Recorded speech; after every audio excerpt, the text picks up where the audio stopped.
শুক্রবার দুপুর 12টায় রায়গঞ্জ ইকো পার্কে বিশ্ব প্রতিবন্ধী সমিতির উদ্যোগে প্রতিবন্ধী ভাই বোনদের নিয়ে অনুষ্ঠিত হলো বাৎসরিক ক্রীড়া প্রতিযোগিতা ও সাথেই ছিল মধ্যাহ্ন ভোজনের আয়োজন। এদিনের কর্মসূচিতে মোট 7টি ইভেন্টে প্রতিবন্ধী ভাই বোনেরা অংশগ্রহণ করেন এবং খেলার শেষেই প্রথম, দ্বিতীয় ও তৃতীয় প্রতিযোগীর হাতে পুরস্কার তুলে দেওয়া হয়। এই কর্মসূচিতে উত্তর দিনাজপুর জেলা সহ দক্ষিণ দিনাজপুর ও জলপাইগুড়ি জেলার কর্মকর্তা ছাড়াও রায়গঞ্জ মার্চেন্ট অ্যাসোসিয়েশনের সাধারণ সম্পাদক অতুল বন্ধু লাহিড়ী এবং বিভিন্ন স্বেচ্ছাসেবী সংগঠনের কর্মকর্তাগণেরা উপস্থিত ছিলেন। এই বিশ্ব প্রতিবন্ধী সমিতির সম্পাদক গৌর সরকার কি বললেন শুনুন বিস্তারিত। আমার নাম হচ্ছে গৌর সরকার, আমি বিশ্ব বাংলা প্রতিবন্ধী সমিতির সম্পাদক জেলা পদে রয়েছে।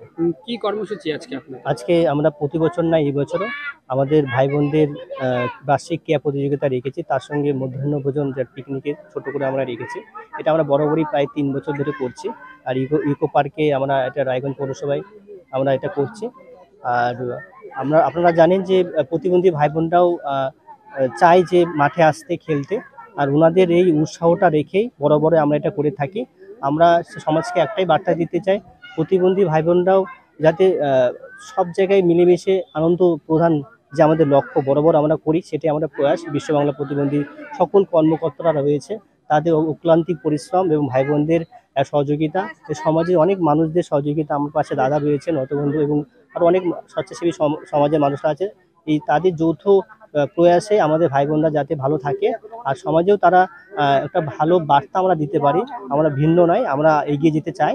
আর সেই উদ্দেশ্য রেখে আজকে এই মাঠে আমরা এসেছি। তাদের ভিন্ন ধরনের খেলা এখানে রয়েছে, আপনারা দেখছেন যে ভাই বোনরা ট্রাইসাইকেল রেস রয়েছে, দৃষ্টিহীন ভাই বোনদের বল কালেক্ট দেখলেন, আরও অনেক ধরনের খেলা আছে। সেরিব্রালসের বাচ্চারা রয়েছেন, তাদেরও একটা রেস প্রতিযোগিতা আছে। আমরা চাই একটাই উদ্দেশ্য, সমাজকে বলবো ডিজেবিলিটি ফ্রেন্ডলি যাতে হয়।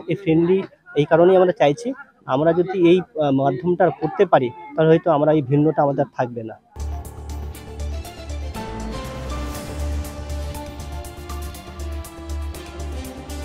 রায়গঞ্জ থেকে প্রণব কুমার দেবনাথের রিপোর্ট, পশ্চিমবঙ্গ সংবাদ।